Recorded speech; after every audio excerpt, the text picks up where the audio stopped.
गांधी आश्रम भितिहरवा पश्चिम चंपारण से जन सुराज अभियान के तहत हम लोगों ने जो पदयात्रा शुरू की है उसके करीब 15.5 महीने हो गए हैं। 2 जनवरी को 16 महीना हो जाएगा। इन 15 महीनों में हम लोग पश्चिम चंपारण से चल के पूर्वी चंपारण, शिवहर, भोपाल, सिवान, छपरा, वैशाली, समस्तीपुर, मुजफ्फरपुर, सीतामढ़ी, मधुबनी होते हुए दरभंगा में पहुंचे। दरभंगा में मैं पिछले 25 दिनों से हूँ। अभी 5-7 दिन और यहाँ दरभंगा में रहेंगे। 3 जनवरी को यहाँ से मैं बेगूसराय जाऊंगा। पदयात्रा के दौरान जो हमने अपनी आंख से देखा, लोगों से बात किया, जो अनुभव हुआ, उस पर एक संक्षिप्त ब्यौरा आपको दूंगा। पदयात्रा के उद्देश्य के बारे में भी बताएंगे और उसके बाद जो आपके सवाल होंगे वो आपसे सवाल भी लेंगे। पदयात्रा के 3 मूल उद्देश्य जो हैं, वो पहला उद्देश्य ये है कि मेरी अपनी जो 15-20 साल की समझ रही है उसके आधार पर बिहार का अध्ययन करके हमने पाया कि बिहार की सबसे बड़ी समस्या ये है कि यहाँ के लोग जिन समस्याओं से, जिन परेशानी, बदहाली से जूझ रहे हैं, उन पर वो वोट नहीं करते। तो 5 बरस आप शिक्षा की बात करते हैं, भ्रष्टाचार की बात करते हैं, सड़क नाली गली की बात करते हैं, लेकिन वोट यहाँ मूलतः लोग 4 वजहों से पिछले 30-35 साल से दे रहे हैं। पहली वजह है जाति।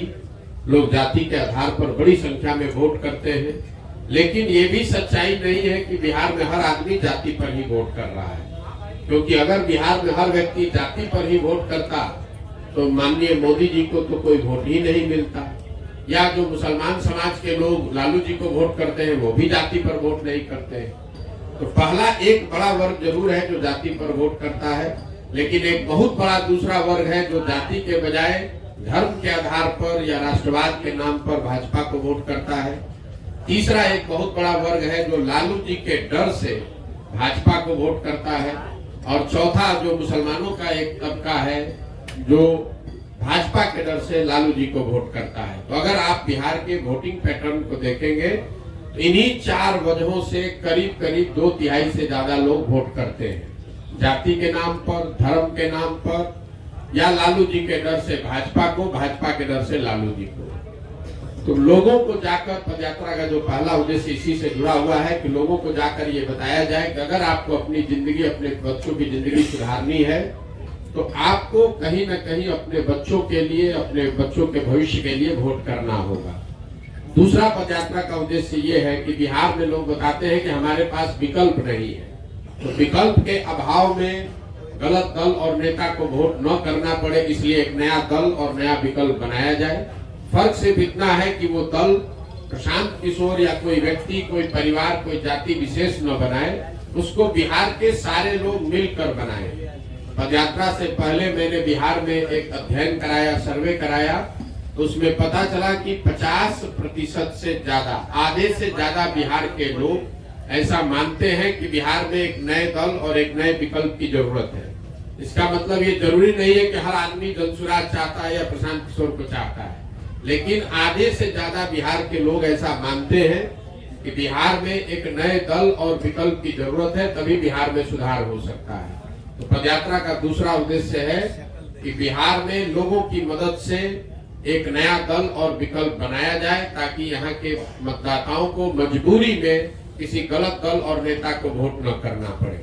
पदयात्रा का तीसरा उद्देश्य ये है, अगर लोगों के बात समझ में आ जाए, लोग सही लोगों का चुनाव कर भी दे, तो भी बिहार का विकास तब तक संभव नहीं है जब तक बिहार के विकास के लिए जमीनी हकीकत को समझकर एक सोची समझी रणनीति न हो, योजना न हो। तो इस पदयात्रा के दौरान पूरे 8,500 पंचायतों के विकास की अगले 10 साल की योजना बनाना इसका एक उद्देश्य है। हर पंचायत की स्थिति को समझकर, वहां की परेशानियों को समझकर अगले 10 साल में उस पंचायत को कैसे विकसित बनाया जा सकता है, वो योजना भी हम लोग पदयात्रा के दौरान बनाते हैं। पंचायत को कैसे विकसित किया जाए, उसमें सारी समस्याओं के साथ साथ 3 मूल बातें हम लोग जिसका उपाय निकाल रहे हैं। पहला कि हर पंचायत में यहाँ के बच्चों के पढ़ने के लिए अच्छी व्यवस्था कैसी बनाई जाए। दूसरा, बेरोजगारी और पलायन जो बिहार की सबसे बड़ी समस्या है, उससे निपटने के लिए हर पंचायत में 800 से 1200 नए रोजगार के अवसर कैसे पैदा किए जाएं, और तीसरा, बिहार में जो खेती है, जो कमाने वाली नहीं खाने वाली खेती है, उसको कमाई का जरिया कैसे बनाया जाए। तो जब पदयात्रा खत्म होगी तो आपको 8,500 पंचायतों का योजना बनाकर हम लोग जारी करेंगे। आप ये देख पाएंगे कि आपके जिले के, आपके प्रखंड के किस पंचायत के लिए विकास की कौन सी योजना जन स्वराज के तहत बनाई गई है। ये 3 उद्देश्य को लेकर पदयात्रा हम लोगों ने शुरू की, और जो हमने देखा, अभी जो मेरा अनुभव है, मैं अभी उस पर अपनी एक टिप्पणी दे रहा हूँ। मेरी समझ से बिहार में अभी तक जो मैंने देखा, सबसे बड़ी समस्या बेरोजगारी और पलायन है। अब आप ये कह सकते हैं कि बेरोजगारी और पलायन यहाँ बड़ी समस्या है, इसके लिए पदयात्रा की क्या जरूरत है, ये तो सबको मालूम है। लेकिन पदयात्रा के दौरान इन समस्याओं का, बेरोजगारी और पलायन की विकरालता देखने को मिली, इसके सामाजिक आर्थिक पहलुओं की समझ बनी। जैसे आप पलायन को लेकर हम लोग ऐसा समझते हैं कि बिहार से बहुत बड़ी संख्या में गरीब परिवार के लोग बाहर मजदूरी करने के लिए रोजगार की तलाश में जाते हैं, जबकि सच्चाई ये है कि पलायन एक ऐसी समस्या है जिससे गरीब और अमीर हर परिवार प्रभावित है। फर्क इतना ही है कि गरीब घरों के लोग मजदूरी और रोजगार के लिए पलायन कर रहे हैं, और आर्थिक तौर पर समृद्ध परिवार के लोग पढ़ाई और नौकरी के लिए बाहर जा रहे हैं, लेकिन पलायन कर सब रहा है। गांव की स्थिति ये है, 4-4,500 गांव में अभी तक हम पैदल गए हैं, जहां पर बाढ़ नहीं आता है, वहां पर भी उन गांव से 40 से 50% युवा या तो पढ़ाई के लिए या रोजगार के लिए बाहर है। जहां पर जिन गांव पंचायत में बाढ़ का डर है या बाढ़ की संभावना है, वहां 70 से 80% युवा बाहर ही है। गांव में यहाँ पर आपको बच्चे मिलते हैं, महिलाएं मिलती हैं, बूढ़े मिलते हैं, नौजवानों की संख्या बहुत कम है। जो लोग बाहर जा रहे हैं मजदूरी करने, औसतन वो 12,000 से 15,000 रुपया महीना कमाते हैं, और वो घर पर 6,000 से 8,000 रुपया प्रति महीना भेज पा रहे हैं। तो ये जो लोग कहते हैं कि लोग, कई लोगों को, हम लोग को लगता है कि लोग बिहार में काम नहीं करते हैं, बाहर जाते हैं शौकिया, ऐसी बात नहीं है। लोग, ये ज्यादातर, ये आर्थिक जो नंबर है ये बता रहा है कि ज्यादातर लोग जो बाहर गए हैं वो मजबूरी में अपने परिवार का पेट भरण पोषण पाल के लिए ही बाहर गए। यही हाल बेरोजगारी का है। बेरोजगारी सिर्फ यहाँ बिना पढ़े लिखे या गरीब परिवारों का मुद्दा नहीं है। जो यहाँ समृद्ध परिवार हैं, उनके लिए भी अपने बच्चों के रोजगार की चिंता उतनी ही है जितना गरीब घर के परिवार को है। गरीब परिवारों में तो फिर भी एक कहीं न कहीं उनके दिमाग में है कि हमारा बच्चा जाकर बाहर मजदूरी करेगा। बेरोजगारी पढ़े लिखे और समृद्ध परिवारों के लिए ज्यादा बड़ा मुद्दा है। गांव में जब हम लोग चलते हैं, जिसके पास 10, 15, 20 बीघा जमीन है, वो लोग भी अपने बच्चों के रोजगार के लिए 15-20 हजार रुपए की नौकरी के लिए भी लोग हाथ जोड़ने को तैयार है। भैया किसी तरह कोई 15,000 का नौकरी लगवा देते, क्योंकि उसके पास 15-20 बीघा जमीन है, लेकिन उससे उसको आमदनी नहीं है। तो बेरोजगारी और पलायन यहाँ सर्वस्पर्शी सबसे बड़ा मुद्दा अभी तक 16 महीने में हमें दिखा। दूसरा जो सबसे बड़ा परेशानी दिखी वो है शिक्षा व्यवस्था का पूरी तरीके से ध्वस्त हो जाना। बिहार में शिक्षा व्यवस्था बहुत अच्छी कभी नहीं रही है। मैं स्वयं बिहार के सरकारी विद्यालय से पढ़ा हूँ, और हम लोगों ने देखा है कि यहाँ किस तरह की पढ़ाई की व्यवस्था रही है। लेकिन आज से 20-25 साल पहले हर जिले में, प्रखंड में 1-2 सरकारी विद्यालय ऐसे जरूर थे जहां पढ़कर आप जीवन में आगे बढ़ सकते थे। अभी 20-25 वर्ष से समता मूलक शिक्षा नीति के नाम पर जो व्यवस्था बनाई गई है, इसमें कुछ भी नहीं बचा है। नतीजा, कई लोगों को लगता है कि यहाँ जो शिक्षा व्यवस्था खराब है उसकी 2 वजह लोग गिनाते हैं। एक, यहाँ शिक्षकों की गुणवत्ता अच्छी नहीं है। दूसरा, कई लोग बताते हैं कि खिचड़ी बट रहा इसलिए पढ़ाई नहीं है। दोनों वजह सही वजह नहीं है। अगर खिचड़ी बांटने से बच्चों की पढ़ाई खराब होती तो 8वीं क्लास से ऊपर के स्कूल में, तो विद्यालय में खिचड़ी नहीं बांटा जा रहा है, वहां पर पढ़ाई क्यों नहीं हो रहा है? अगर सिर्फ शिक्षकों की गुणवत्ता या नियोजित शिक्षकों की वजह से शिक्षा व्यवस्था खराब होती तो स्कूल में तो नियोजित शिक्षक हैं, यहाँ पर सीएम साइंस कॉलेज में क्यों नहीं पढ़ाई हो रहा है? Patna college, Patna science college में पढ़ाई क्यों नहीं हो रहा है? वहां तो नियोजित शिक्षक नहीं है।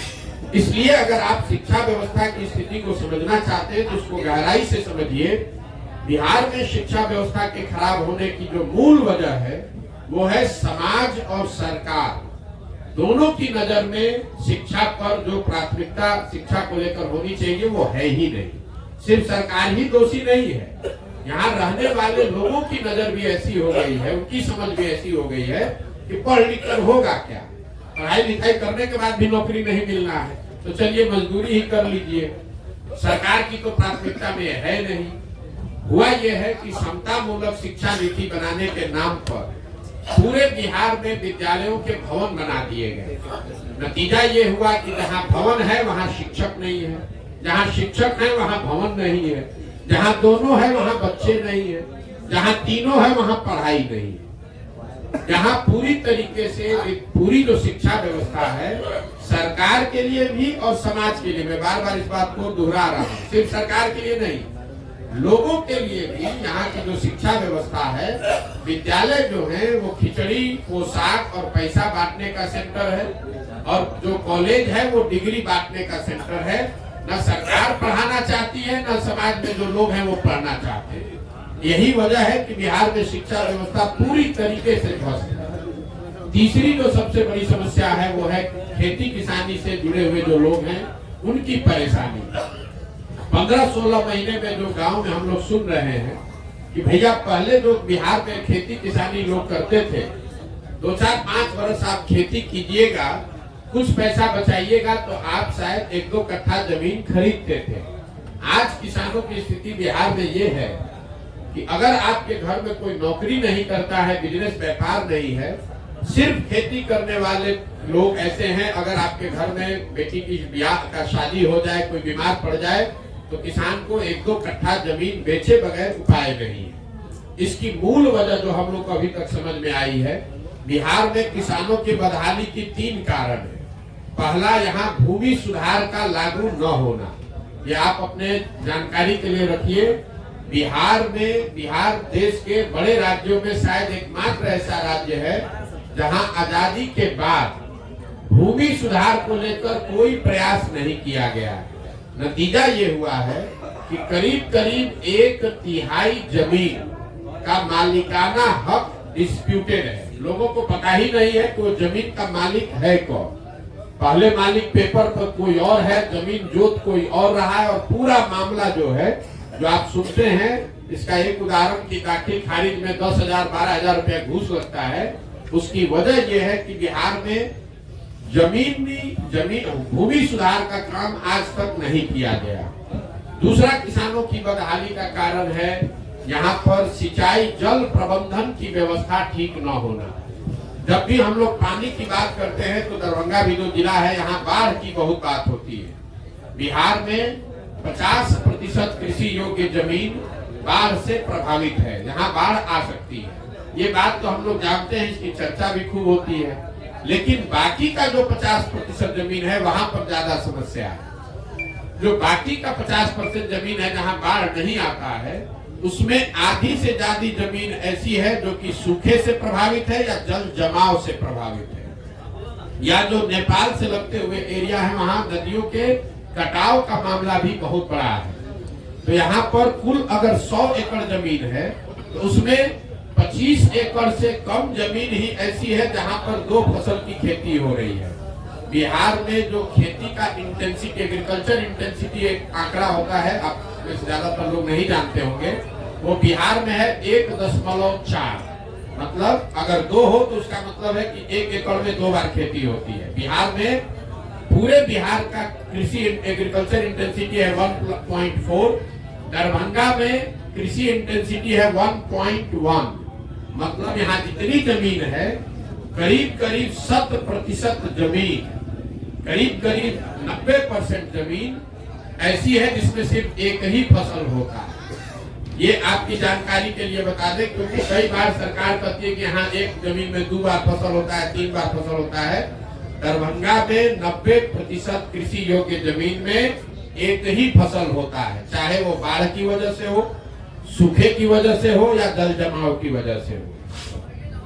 तो भूमि सुधार और जल प्रबंधन के बाद जो तीसरी बड़ी समस्या है जिसकी वजह से किसान यहाँ बदहाल है, वो है यहाँ के किसानों के फसल का दाम का न मिलना। एक आर्थिक सर्वेक्षण के अनुमान के हिसाब से बिहार में सब परेशानियों के बावजूद जो लोग फसल पैदा करते हैं, उनका उचित दाम न मिलने की वजह से हर साल, इसको याद रखिए, हर साल बिहार के किसानों का करीब करीब 20,000 करोड़ रुपए का नुकसान हो रहा है।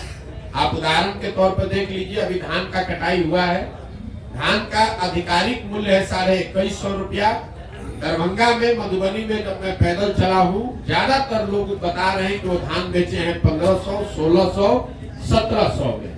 तो ये जो नुकसान है पूरे राज्य के स्तर पर अगर इसको देखेंगे तो ये आर्थिक सर्वेक्षण बता रहा है कि हर साल नुकसान है 20,000 करोड़ रुपए का। ये तीन वजह जो है, भूमि सुधार का लागू न होना, जल प्रबंधन की व्यवस्था नहीं होना और फसलों के दाम नहीं मिलना, इसकी वजह से यहाँ के किसानों को हर साल 20,000 करोड़ का नुकसान हो रहा है। बेरोजगारी, पलायन, शिक्षा और कृषि के बाद ये तीन सबसे बड़ी समस्या जो बिहार के हर जिले में हर वर्ग के लिए है। इसके बाद चार जो केंद्र सरकार की बड़ी योजनाएं हैं, उसकी जमीनी हकीकत जो हम लोगों ने देखी वो मैं आपको बताना चाहता हूँ। केंद्र सरकार की सबसे बड़ी योजना है प्रधानमंत्री गरीब कल्याण योजना, जिसमें लाभार्थियों को 5 किलो अनाज हर महीने मिलना है। अभी तक करीब करीब आधा बिहार घूमने के बाद मैं आपको विश्वास से कैमरे पर कह रहा हूँ कि बिहार में लाभार्थियों को 5 किलो नहीं 4 किलो अनाज ही हर महीने मिल रहा है। और ये जो 1 किलो अनाज जो 20% है, ये चोरी ये कहाँ जा रहा है? ये जो हर महीने अनाज आता है, इसमें 35 से 40 रुपए प्रति क्विंटल की दर से जनप्रतिनिधि और अफसर जो पैसा ले रहे हैं, उसकी वजह से ये 20% अनाज लोगों को नहीं मिल रहा है। इसमें महत्वपूर्ण बात ये है कि ये जो 35 से 40 रुपया प्रति क्विंटल की चोरी हो रही है, इसमें ज्यादातर जगहों पर वहां के विधायक भी 6 रुपए से 8 रुपए प्रति क्विंटल के हिसाब से अपना हिस्सा ले रहे हैं। दूसरी केंद्र सरकार की बड़ी योजना है आवास योजना, जिसको आजकल प्रधानमंत्री आवास योजना कहते हैं, पहले इंदिरा आवास योजना लोग कहते थे। अभी तक जितने जगह हम लोग गए हैं, ज्यादातर जगहों पर प्रधानमंत्री आवास योजना के लाभार्थी बहुत मिला ही नहीं है। जो है वो इंदिरा आवास के पहले के लाभार्थी है। लेकिन अभी जो योजना है जिसमें लाभार्थियों को 1,40,000 रुपया मिलना है 3 किस्त में, जिनको भी इसका लाभ 2-4 इक्का लोगों को मिल रहा है, उनको 25,000 से 40,000 रुपया तक घूस देना है, तभी उनको आवास योजना का लाभ मिलेगा। जिन पंचायतों में मुखिया या जनप्रतिनिधि लोगों से पैसा नहीं ले रहे हैं, वहां पर भी 20 से 25,000 रुपया तो आपको प्रधानमंत्री आवास योजना में देना ही देना है। अधिकारी अपना पैसा लेगा ही लेगा। जहां मुखिया जनप्रतिनिधि पैसा ले रहे हैं, वहां पर 35 से 40,000 रुपया तक लोगों को देना पड़ रहा है। और इसकी पूरी एक व्यवस्था बनी हुई है, आप लोगों को जानकारी होगी। नाम लिखने के लिए 1,000 रुपया, आपके घर के साथ फोटो खींच के भेजने के लिए 2,000 रुपया, पहले किस्त में 11,000 रुपया, पूरा एक व्यवस्था बना हुआ है। तीसरी जो केंद्र सरकार की बड़ी योजना है वो है स्वच्छ भारत अभियान के तहत शौचालय की योजना। कभी दरभंगा का भी मैं आपको बता दूं, और पीछे जो मैं घूम कर आ रहा हूं, बिहार के ज्यादातर गांव में खुले में शौच यहाँ के जीवन की आज भी सच्चाई है, और दरभंगा उससे अछूता नहीं है। कहीं पर शौचालय उस तरह से नहीं, जितना ODF सर्टिफिकेट दिया गया है ज्यादातर ये फेक है। हुआ ये है कि हर शौचालय के नाम पर वहाँ यहाँ के अधिकारियों ने 2,000 रुपए प्रति शौचालय पैसा लाभार्थियों से लिया, और एक ही शौचालय के नाम पर फोटो लगाकर 10-10, 15-15, 20-20 शौचालयों का पैसा निकाल लिया गया है। और जब ODF का सर्टिफिकेट बनाना हुआ तो अधिकारी और जनप्रतिनिधि दोनों ने मिलकर जाली ODF सर्टिफिकेट जारी कर दिया। चौथी जो बड़ी योजना केंद्र सरकार की है वो है मनरेगा की। जब मैं पैदल चलना शुरू किया तो मेरा अनुमान था कि बिहार में इतनी बेरोजगारी गरीबी है बहुत बड़ी संख्या में हमको मनरेगा का काम होता हुआ यहाँ दिखेगा। अभी तक 15.5 महीना में मुझे मनरेगा का कोई सक्रिय काम होता हुआ नहीं दिखा है। लोग ये जरूर बताते हैं चलते हुए कि भैया ये पेड़ लगाया गया है मनरेगा में, या मिट्टी भरा गया है मनरेगा में, या पंचायत आंगनबाड़ी सेंटर बनाया गया है मनरेगा के मजदूरों की मदद से। लेकिन मैं दोहरा देता हूँ, अभी तक मनरेगा का कोई सक्रिय काम हमको देखने को कहीं नहीं मिला। जब मैंने इसको आंकड़ों में देखा तो वहां पर भी ये दिख रहा है, पिछले वित्तीय वर्ष में बिहार सरकार का मनरेगा में यूटिलाइजेशन है 39%। मतलब अगर 100 रुपया हम लोग दिल्ली से मनरेगा के लिए ला सकते थे तो 60 रुपया तो हम लोग लेकर ही नहीं आए। ये विशेष राज्य की दर्जा के मांग करने वाले लोगों के मुंह पर चमाता है। आप कह रहे हैं कि हमको विशेष राज्य का दर्जा चाहिए।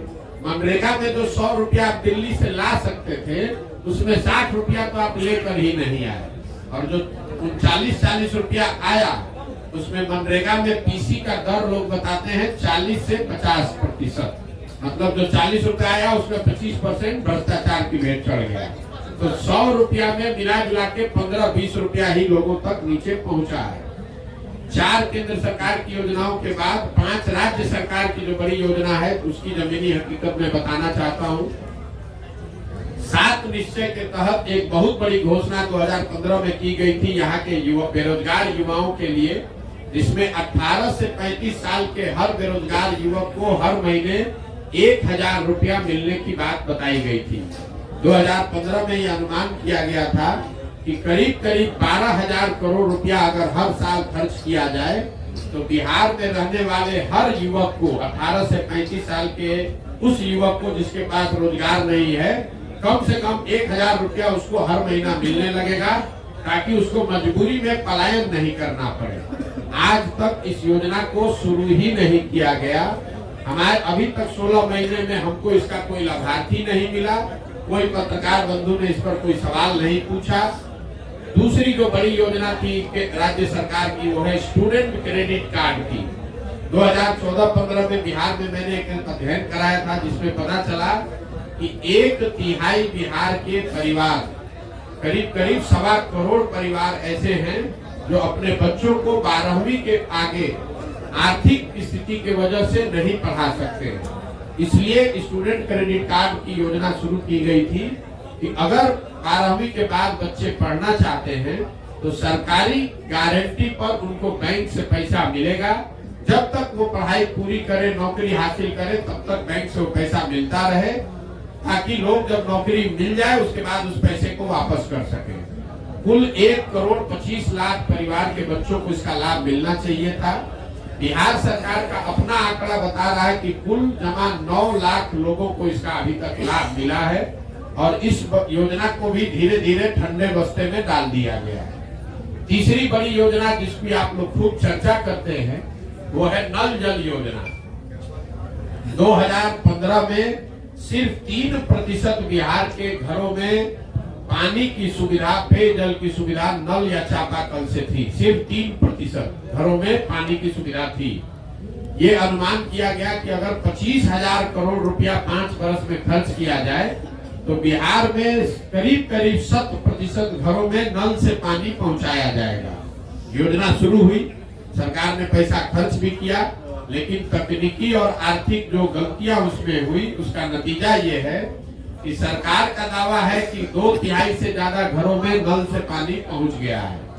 जमीनी हकीकत ये है कि 2/3 से ज्यादा घरों में नल का पानी नहीं पहुंचा है, या पहुंचा तो चलकर बंद हो गया।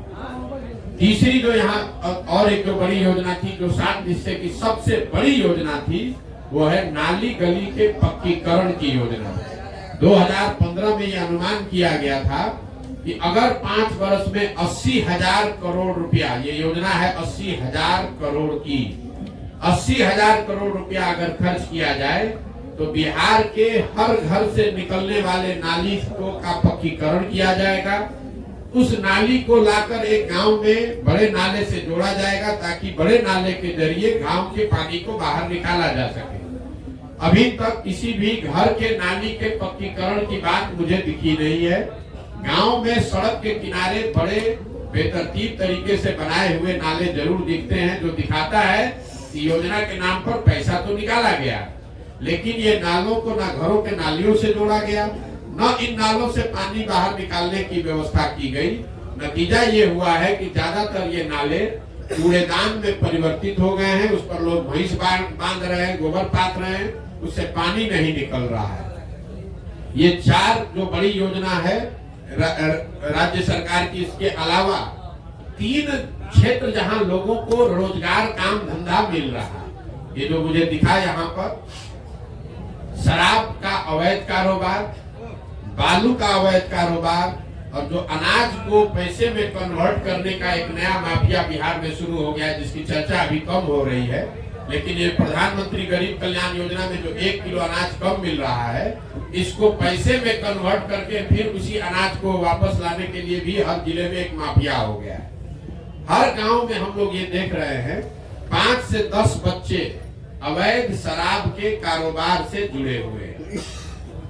रास्ते में चलते हुए अगर 10 हम लोग को ट्रक या ट्रॉली दिखती है, तो उसमें 2-3 ट्रक या ट्रॉली ऐसा है जो अवैध बालू का कारोबार कर रहा है, बालू की ढुलाई कर रहा है। उसी तरीके से ये अनाज जो है, क्योंकि अफसर और जनप्रतिनिधि तो पैसा ले रहे हैं, जो अनाज आता है उसको गोडाउन से या दूसरे जगहों से उठाकर पैसे में कन्वर्ट करने के लिए भी हर जगह सैकड़ों लोगों का एक माफिया बना हुआ है। हर जिले में कोई 1-2 आदमी उसको कंट्रोल करता है, जो इस अनाज को उठाता है और उसको पैसे में कन्वर्ट करके अफसरों और जनप्रतिनिधियों तक पहुंचाता है, और फिर इसी अनाज को रिसाइकिल करके उसी सिस्टम में डालता है। तो ये 3 क्षेत्र दिखे मुझे जहां बड़ी संख्या में बिहार के युवक रोजगार कह लीजिए या इंगेजमेंट कह लीजिए, जो इसमें जुड़े हुए हैं। 3 शब्द जो सबसे ज्यादा सुने गए वो है अफसरशाही, भ्रष्टाचार और पीसी। अफसरशाही से परेशान जनता, गांव देहात में लोग ये बता रहे हैं कि भैया जिस तरह बिहार ने पहले अपराधियों का जंगल राज देखा है, आज जो नीतीश बाबू की सरकार है ये कमोवेश अधिकारियों का जंगल राज है। आप चाहे पत्रकार हैं, जनप्रतिनिधि हैं, सामान्य जनता हैं, गरीब हैं, अमीर हैं, अफसर जो चाहेगा वही होगा। अफसरशाही बहुत है, ये बात आपको हर आदमी बताता है। दूसरा, सरकारी विभागों में फैला हुआ भ्रष्टाचार, चाहे आपको दाखिल खारिज कराना है, राशन कार्ड बनाना है, जन्म मृत्यु प्रमाण पत्र बनाना है, पासपोर्ट वेरिफिकेशन करना है, कोई ऐसा सरकारी विभाग नहीं है पंचायत में, ब्लॉक में, अनुमंडल, जिला में, जहां बिना पैसा दिए हुए आप काम करा सके। और तीसरा जो शब्द है वो है पीसी। सरकारी योजना चाहे केंद्र सरकार की हो या राज्य सरकार की, हर योजना में 20% से 50% की दर से पीसी का काटा जाना और उसका जनप्रतिनिधियों और अफसरों में बराबर बंटवारा होना, उसकी भी व्यवस्था बिहार में बहुत व्यवस्थित तरीके से लोगों ने उसकी व्यवस्था कर ली है। 2 क्षेत्र जहां सुधार दिखा वो है बिजली और सड़क।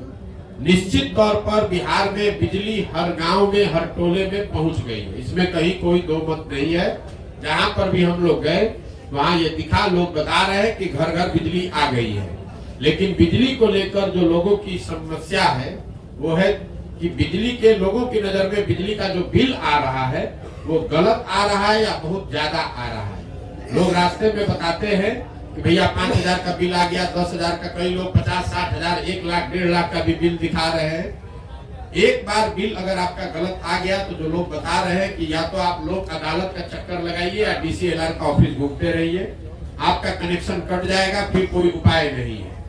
दूसरा, कुछ क्षेत्रों में स्मार्ट मीटर के रिचार्ज को लेकर भी लोगों ने बहुत तकलीफ बताई है कि लोग इतने गरीब हैं, उनके पास पैसा नहीं है। एक बार स्मार्ट मीटर खत्म हो गया तो रिचार्ज नहीं कराने की वजह से लोगों को अंधेरे में रहना पड़ रहा है। सड़क को लेकर निश्चित तौर पर नेशनल और स्टेट हाईवे में सुधार हुआ है और वो सुधार दिख रहा है, लोग बता भी रहे हैं। लेकिन जो ग्रामीण सड़क है, चाहे वो पंचायती राज की सड़क हो, ग्रामीण कार्य आयोग की सड़क हो, प्रधानमंत्री मुख्यमंत्री संपर्क योजना की सड़क हो, उन सड़कों की स्थिति लोग जो बता रहे हैं, जो हम रास्ते में देख रहे हैं, कमोवेश वही है जो लालू जी के जमाने में होती थी। सड़कों में भी रख रखाव के अभाव में या बहुत ज्यादा भ्रष्टाचार की वजह से ग्रामीण सड़कों की स्थिति भी बिहार में वही हो गई है जो पहले थी। एक क्राइम को लेकर मैं आपको बता दूं, अंतिम बात हमारी ओर से, जब मैंने चलना शुरू किया था तो उसके 3 महीने पहले महागठबंधन की सरकार बनी थी। तो ज्यादातर लोग रास्ते में बताते थे कि भैया महागठबंधन का सरकार बना है, राजद वाले आए हैं, देखिए कानून व्यवस्था बिगड़ेगा, क्या होगा। लोगों के मन में एक डर था। लेकिन मैं इस साल के जनवरी फरवरी से जब मैं सिवान से आगे बढ़ा हूँ तो ये डर अब यथार्थ में परिवर्तित होता दिख रहा है। लोग आकर डेली बताते हैं यहाँ मुखिया की हत्या हो गई, यहाँ लूट हो गया, यहाँ अपहरण हो गया। तो धीरे धीरे वो क्राइम जो है वो वापस आ रहा है और बड़ी तादाद में लोगों के मन में ये जो डर था वो कहीं ना कहीं चरितार्थ होता, सच्चाई बनता दिख रहा है। पिछले साल का जो क्राइम का डाटा है यहाँ का बिहार का, नेशनल क्राइम ब्यूरो के स्टैटिस्टिक्स के हिसाब से पिछले साल 2022 में 21 के मुकाबले करीब 24% ज्यादा क्राइम हुए अक्रॉस ऑल कैटेगरी। 24%, 1/4 से ज्यादा क्राइम बढ़ा है। इस साल का भी आंकड़ा अभी आएगा तो भी आपको बताएंगे। मोटे तौर पर मेरा अभी तक का ये अनुभव रहा है, जनरली लोगों में एक उदासीनता या सरकार के प्रति गुस्सा, कुछ लोग बहुत गुस्से में हैं, कुछ लोग उदासीन हैं, लेकिन कोई ऐसा शायद ही इक्का दुक्का मिलता है जिसको इस सरकार से बहुत भरोसा है या उत्साह है कि देखिए इस सरकार में अब आगे क्या होता है। ज्यादातर लोगों ने एक मान लिया है कि इस सरकार से तो कुछ होने वाला नहीं है। ये मेरी अभी तक की समझ है। अब आपके जो सवाल है वो आप सवाल कर सकते हैं। बहुत बहुत धन्यवाद।